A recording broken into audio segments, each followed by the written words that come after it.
ملكت عتوبات حساسبة نزل على والقاو عبيت عمراوي أقاومك أم حيش من صحف grow to the top YouTube channel ترجم جبر ميكائيل في الصحيح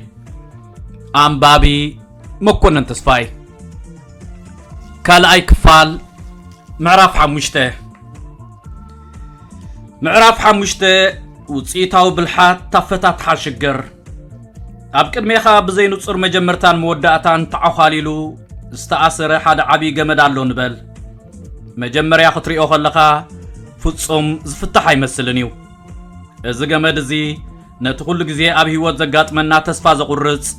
استحال لخن زفتح زي مسلن بدها شجرات زو كليو انت خونت قنعت أبب انت تعاتقنا ولو نتستحال لخ جمدي فتحيو أبزم عرافزي شجرات كم يجرنا خنحزم كم زلنا زحجز حيال الجبابة فتاة حشجر كنده سسينا أوت إتاوي أفتاة حشجر تقدم أي سجمتي نتقاب إيد زل شجر بنتصر مترجم وي مجلاتيو مبزحته أجزي نتصل كوينوس معنا شجر دمرنا يبزحات عبنا حد حدهم استأساسرو قدياتيو نتعبي شجر نابزيادة كنا محدرو من نخيل نعاش تخفالات بممققال زيادات تخولو زلوهم مفتحيتات بنتصر كنرئي نخيلينا ازي مدقاق شجر تباهي لتصواع مسرح زي لكع كم مفلاي نتصل فتلتات نايت تمثاليتاو جمديو حانساب نتوم كند خفالات نايت شجر مسالة لخايوم استرفة حبريتا اتقبلو جزيايو ازي مبزحتو جزيه شلل زبهال اقداس درجايو بزحات سبات نشجرات ملؤ بملؤ كي تردوا يوم نام مفتحهم زك عدادمو ازي دما نابد مع زي كونه فتح زمرحيو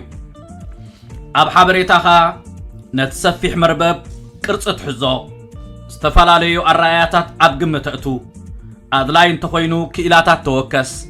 نمسرتاو تنقتات نايت شجر جنزابك هوبخا زخولو معبالتات وي انفتات استوعل اللهم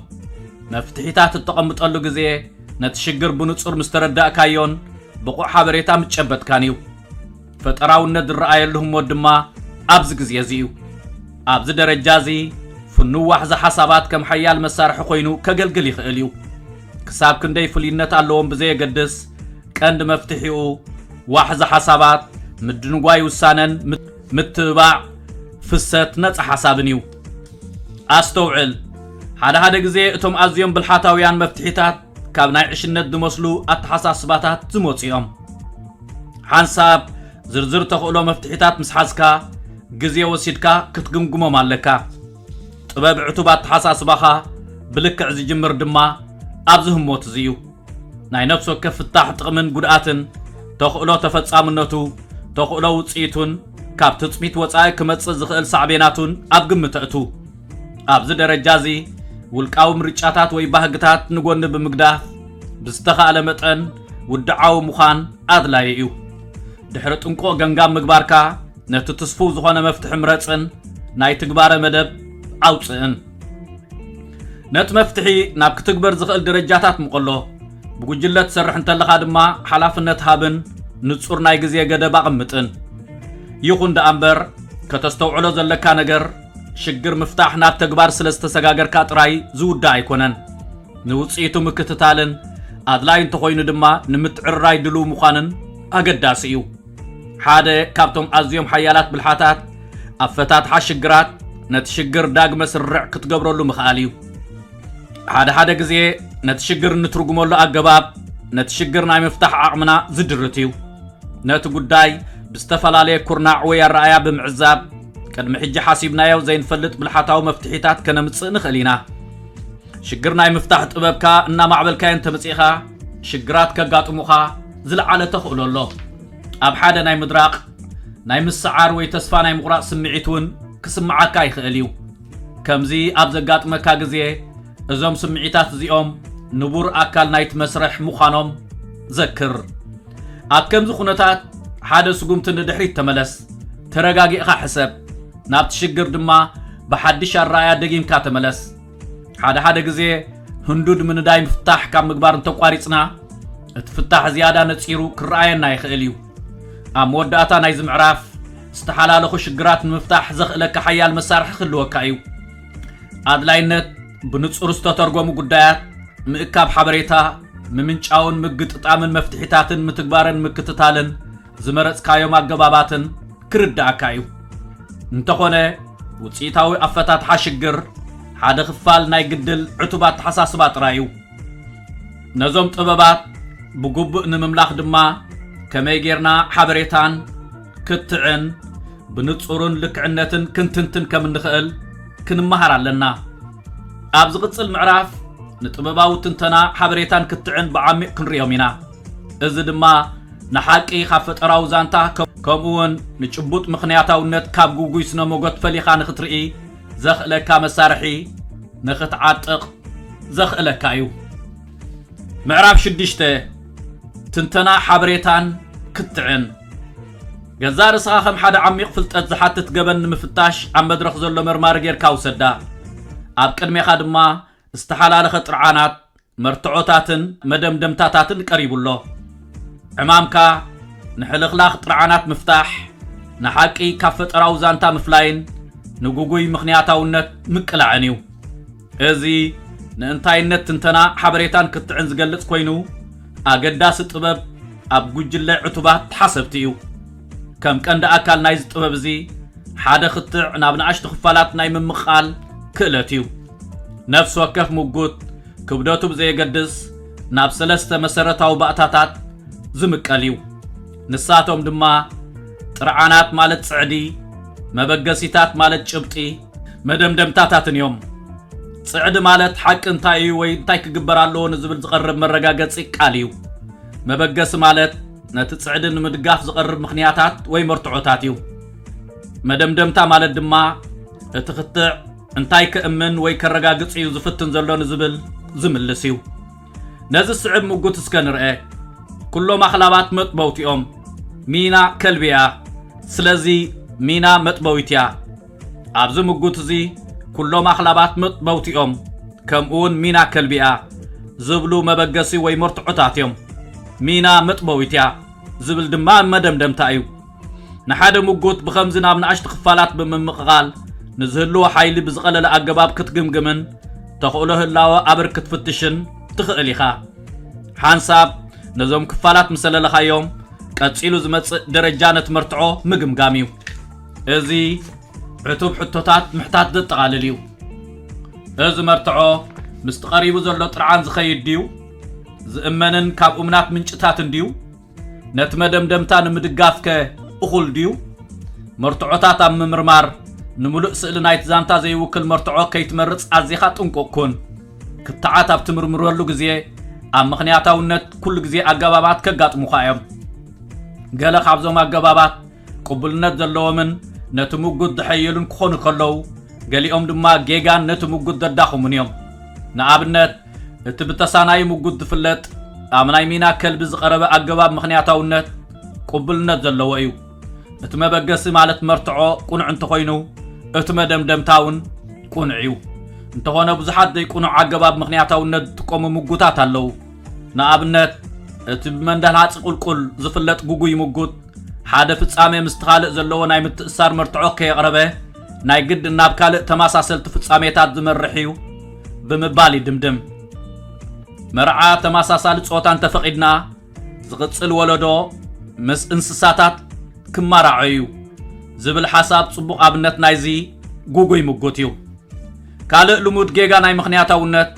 ኣብ መንጎ ዝምድና ማለት ምትእሳርን ጠንቅነትን ዘሎ ዘይንጹርነትን እዩ ክልተ ነገራት ብሓንሳብ ኣጋጢሞም ማለት ሓደ ነቲ ካልእ ከም ጠንቂ ኮይኑ ክቐርብ ናይ ግድን ኣይኮነን ንኣብነት ኣብ መንጎ መሸጣ ጀላተን ናይ ምጥሓል ሓደጋን ዝምድና ኣሎ እዚ ማለት ግን ጀላተ ጠንቂ ምጥሓሊ ማለት ኣይኮነን ከም ሓቂ ክልቲኦም ኣብ ግዜ ክረምቲ ይውስኹ እዮም ኣብ ሙጉድ ዘለካ ናይ ትንተና ጥበብ ከተዕብ ከለኻ ነቲ ዘይርአ ግምታትን ዘይተገልጸ መርትዖታትን ከተስተውዕለሉ ኣድላይ እዩ ዝበዝሐ ግዜ ኣብ ሓደ ክትዕ እቲ ዘይተባህለ ነገር ልክዕ ከምቲ ዝተባህለ ነገር ማዕረ ኣድላይነት ኣለዎ ንኣብነት ሓደ ሰብ ቁጠባዊ ዕብየት ንምትባዕ ግብሪ ከነጉድል ኣለና ክብል ይኽእል እዩ እዚ ሙጉት እዚ ኩሉ ግዜ ትሑት ግብሪ ቁጠባዊ ዕብየት የምጽኡ ንዝብል ኣባሃህላ ዝድግፍ እዩ እዚ ኣባሃህላ እዚ ብዕቱብ ክርአ ዝግብኦ እዩ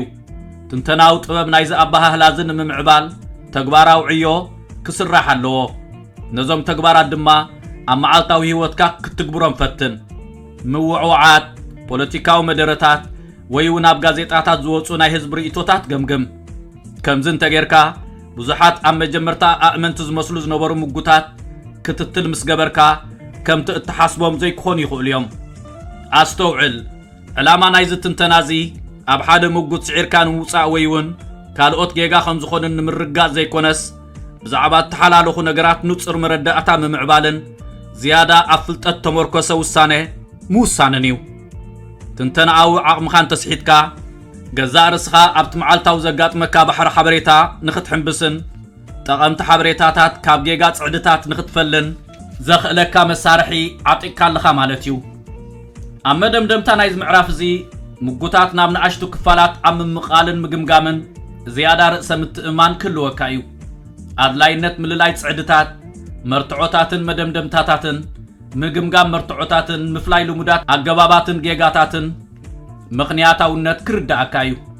እንተኾነ ኣብዛ ብቐጻሊ ርክባት ዝተኣሳሰረት ዓለም ውፅኢታዊ ዕቱባት ተሓሳስባ ኪኖ ምግምጋም ውልቃዊ ክትዓዘዝ ድልየዩ ዝተፈላለዩ ኣረኣያታት ከተተኣናግድን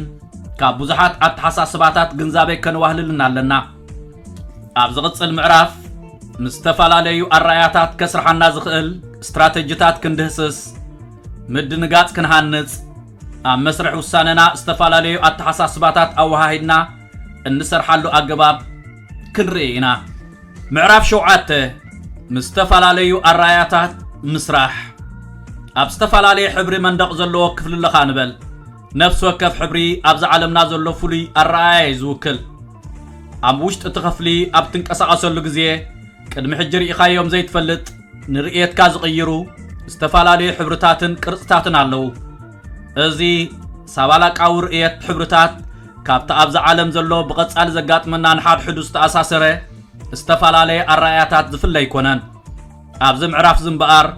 ከመይ ጌርና ኣብዞም ዝተፈላለዩ ኣተሓሳስባታት ብምስራሕ መረዳእታና ከነህብትምን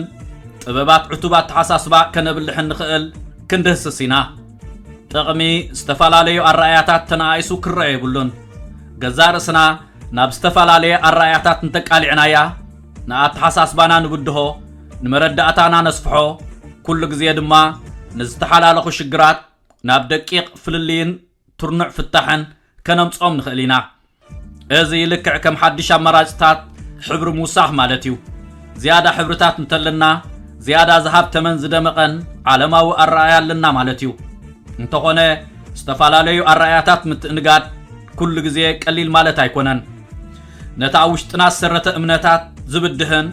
ካብ ናይ ምቾትን ውሑስን ኣተሓሳስባና ንኽንወፅእ ዝቕስብን እዩ እዚ ኣብ ገለ ውህብ እዋናት ዘይምችኡን ሰላም ዝኸልእን ክኸውን ይኽእል እዩ እንተኾነ መብዛሕትኡ ግዜ ዘይምችኡነት ኣዝዩ ናብ ዝበለፀ ዕብየትን ግንዛበን ክመርሓና እዩ ዝኽእል ሓደ ካብቲ ኣማራፂ ኣረኣያታት ንምትእንጋድ ሓጋዚ ዝኾነ ሓያል ስትራቴጂ ንፀንሐ ኣተሓሳስባኻ ንምብዳህ ገዛእ ርስኻ ናብ ሓደስቲ ምንጭ ሓበሬታ ብመደብ ከም እትቃላዕ ምግባር እዩ ሊበራላዊ ዝምባለ እንተለካ ዓቃባዊ ትሕዝቶ ዘለዎም ጽሑፋት ኣንብብ ወይ እውን ብኣንጻሩ ኣብ ዓውዲ ስነ ፍልጠት እትነጥፍ ተኾይንካ ኣብ ስነ ጽሑፍን ሰብኣውነትን ተሳተፍ እቲ ዕላማ ኣብ ነፍሰካ ፋርስቲ ዘለካ ተሓሳስባ ንምልዋጥ ዘይኮነስ ዝተፈላለዩ ኣረኣያታትን ብድሕሪት ዘሎ ደራኺ ምኽንያታውነትን ንምርዳእ እዩ ዝተፈላለዩ ኣረኣያታት ከተተኣናግድ ከለኻ ንጡፍ ምስማዕ ከተዘውትር ኣገዳሲ እዩ እዚ ማለት ድማ ንኽትዛረብ ተራኻ ምጽባይ ጥራይ ዘይኮነስ ነቲ ካልኦት ዝብሎ ዘለዉ ብልክዕ ምስማዕ ማለት እዩ ሓደ ሰብ ዝብሎ ዘሎ ምስማዕ ጥራይ ዘይኮነስ ስለምንታይ ይዛረብ ኣሎ ክትርዳእ ፈትን እንታይ ዓይነት ተመክሮ እዮም ንኣተሓሳስቦኦም ዝቐርጹ መርገጺታቶም ኣብ ከመይ ዝበሉ ክብርታት ወይ ኣተሓሳስባታት ዝተሰረቱ እዮም ብምባል ሕተት ምድንጋጽ ምህናጽ ካልእ ቀንዲ ተርእዮ ምትእንጋድ ዝተፈላለዩ ኣተሓሳስባታት እዩ ምድንጋጽ ማለት ዋላውን በቲ ዝህቦ መደምደምቲ ኣይንሰማማዕ ንዓለም ብናይ ካልኦት ዓይኒ ንኽንሪኣ ዝሕግዘና ብልሓት እዩ እዚ ድማ ነቲ ብዙሓት ሰባት ዘለዎም ኣረኣያ ብዘይገድስ ኣብ መረዳእታታቶምን ተመክሮታቶምን ብምርኳስ ቁኑዕ ኢሎም ዝሓስብዎ ነገራት ዝገብሩ ምዃኖም ንኽንርዳእ ዘኽእለና እዩ ሓደ ካብቲ ምድንጋጽ ንምህናፅን ዝተፈላለዩ ኣረኣያታት ንምርዳእን ዝሕግዝ ውፅኢታዊ ብልሓት ናይ ምብርታዕ ተግባር እዩ እዚ ነቲ ናይ ሓደ ምጉድ ድኹም ጎኒ ወይ ዝተጋነነ ሓሳባት ዘጥቅዕ ናይ ምድኻም ተግባር ዝብል ሓሳብ ዝጻረር እዩ ኣብ ናይ ምብርታዕ ተግባር ዋላውን ምስ ሓሳቦም ዘይተሰማማዕኩን ነቲ ዝሓየለ ምጉት ናይቲ ካልእ ሰብ ኣጉሊሕካ ምውፃእ ማለት እዩ እዚ ድማ ኣተሓሳስብኦም ብዝያዳ ንኽትርዳእ ይሕግዘካ ጥራይ ዘይኮነስ ምስቲ ዝሓየለ ናይ ተቃውሞ ኣተሓሳስባታት ንኽትገጥም ብምስግዳድ ናይ ገዛእ ርስኻ ዕቱብ ኣተሓሳስባ ዝሕይል እዩ ኣብ ዝተፈላለዩ ኣተሓሳስባታት ዝያዳ እናዋሕለልካ እንተመፂኻ መስርሕ ውሳነ ዝያዳ በዳህን ኣተባባዕን ኮይኑ ክትረኽቦ ኢኻ ኣብ ግምት ከተእትዎም ዘለካ ሃብታም ትሕዝቶ ኣማራጭታትን ደቂቕ መረዳእታት ተኽእሎ ሳዕብየን ምርጫታትካን ድማ ይህልወካ ኣብ መስርሕ ውሳነ ብዙሕ ኣተሓሳስባታት ኣብ ግምት ንምእታው ካብ ዝሕግዙ ሓደ ቀሊል ብልሓት ኣብ ገዛእ ርስኻ ብገዛእ ርስኻ ወይ ብጉጅለ ኣንጻራዊ ምጉት ምቕራብ እዩ እዚ ኾነ ኢልካ ኣንጻር ምርጫታትካ ምጉት ምልዓል ወይ ዝተፈልየ ኣረኣያ ሒዙ ዝምጉት ጉጅለ ምዃም ማለት እዩ እዚ ድማ ኣብ እተሓሳስባኻ ዘሎ ተኽእሎታት ጉድለት ንምፍላጥን ናብ ትርኑዕ ውሳነ ንምብጻሕን ዝሕግዝ እዩ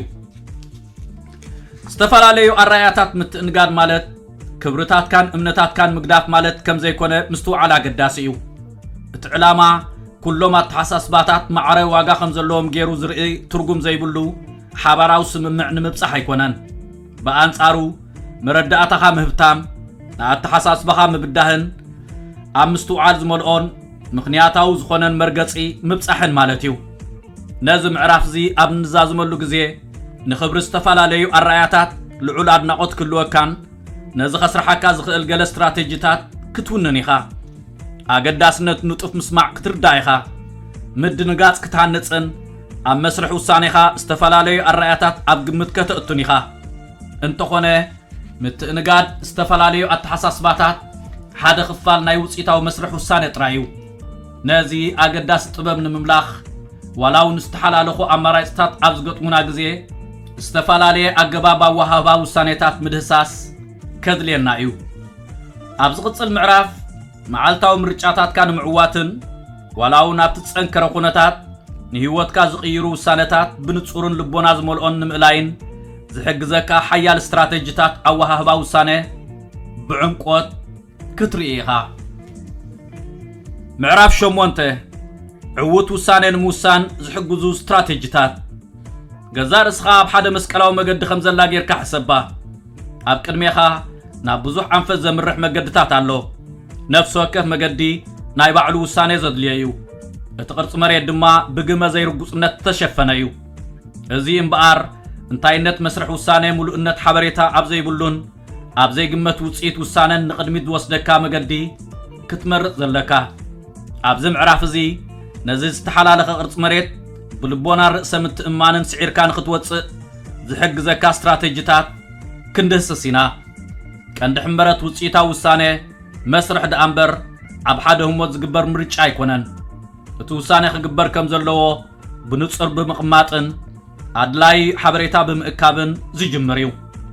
እዚ ቀሊል ክመስል ይኽእል እዩ እንተኾነ ብዙሓት ድኹማት ውሳኔታት ነቲ ሽግር ብግቡእ ካብ ዘይምንጻር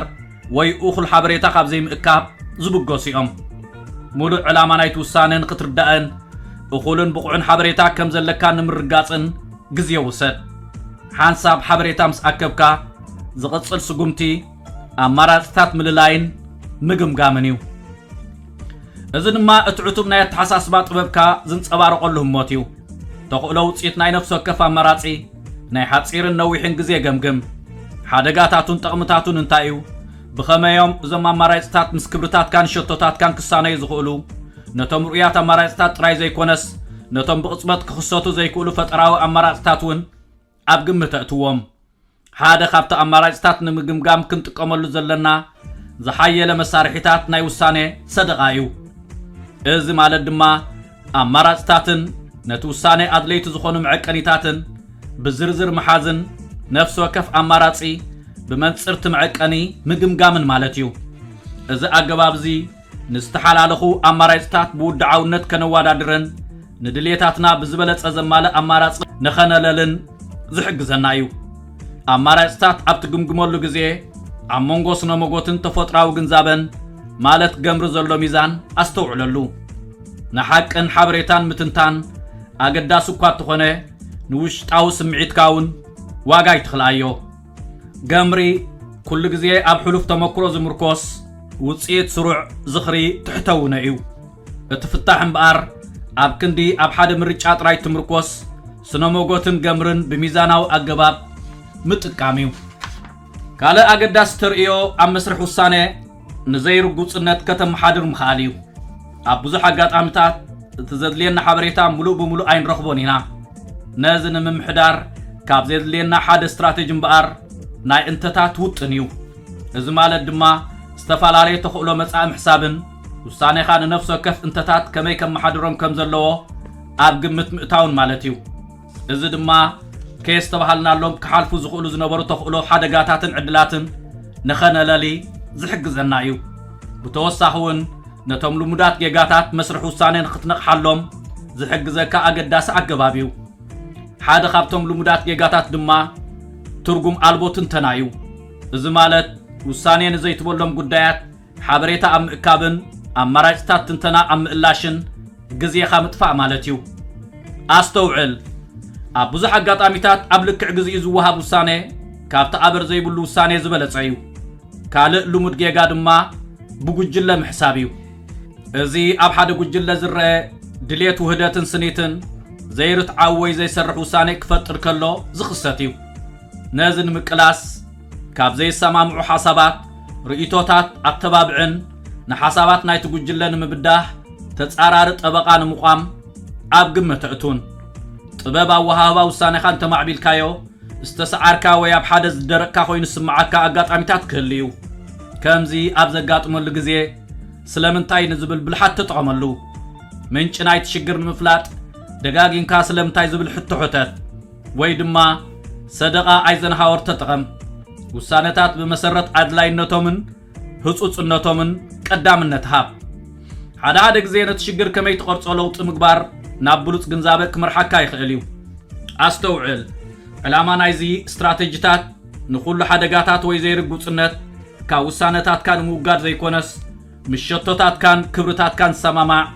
ኣብ ፍልጠት ተመርኮሰን ብቑዕ ምኽንያታውነት ዘለዎን ምርጫ ንኽትወስድ ንምሕጋዝ እዩ ዋላ እውን ኣብቲ ዝበለፀ መስርሕ ውሳነ ኩሉ ግዜ ባእታታት ናይ ዘይርጉፅነት ኣለዉ እቲ መስርሕ ድማ በቲ ዘይርጉፅነት ዘይምርባሽን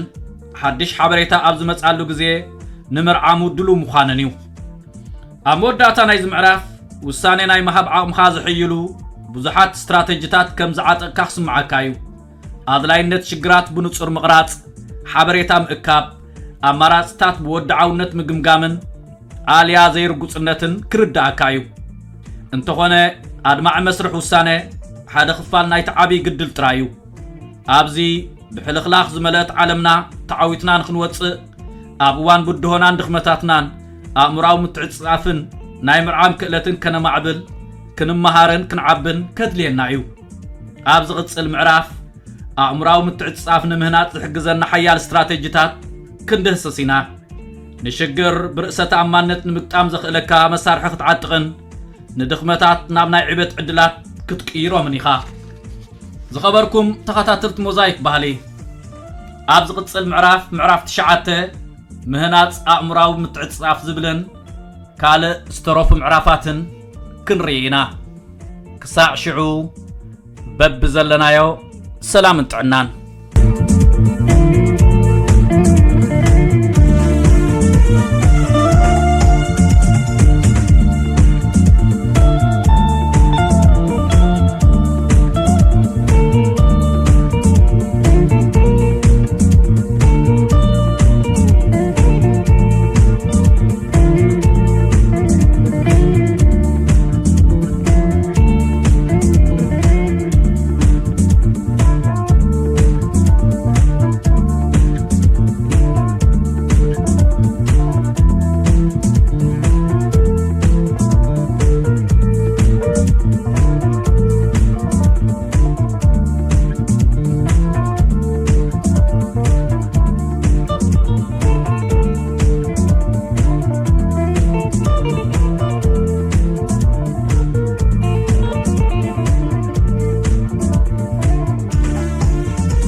بسرات نفكرت نباب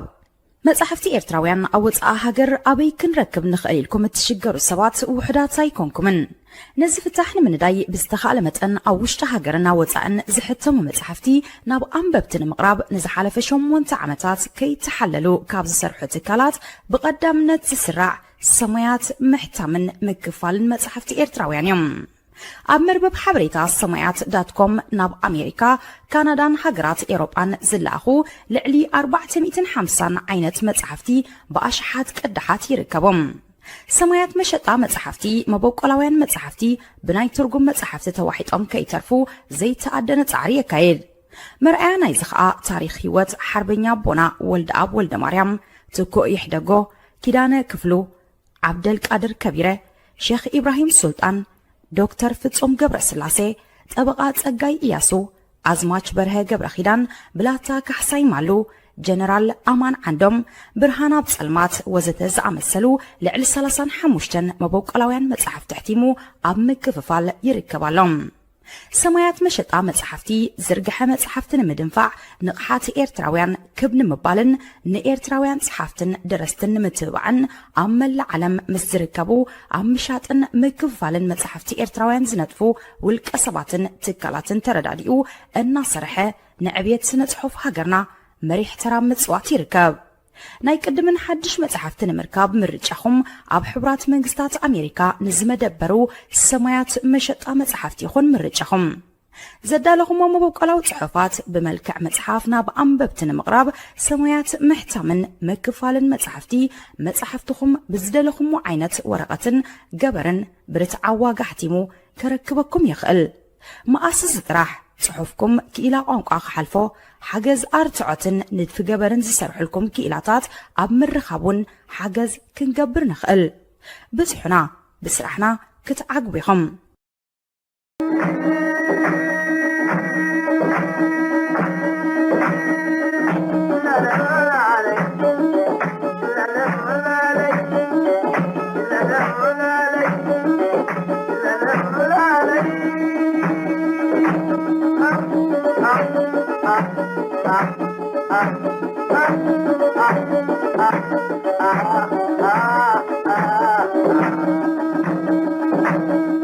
عطا خير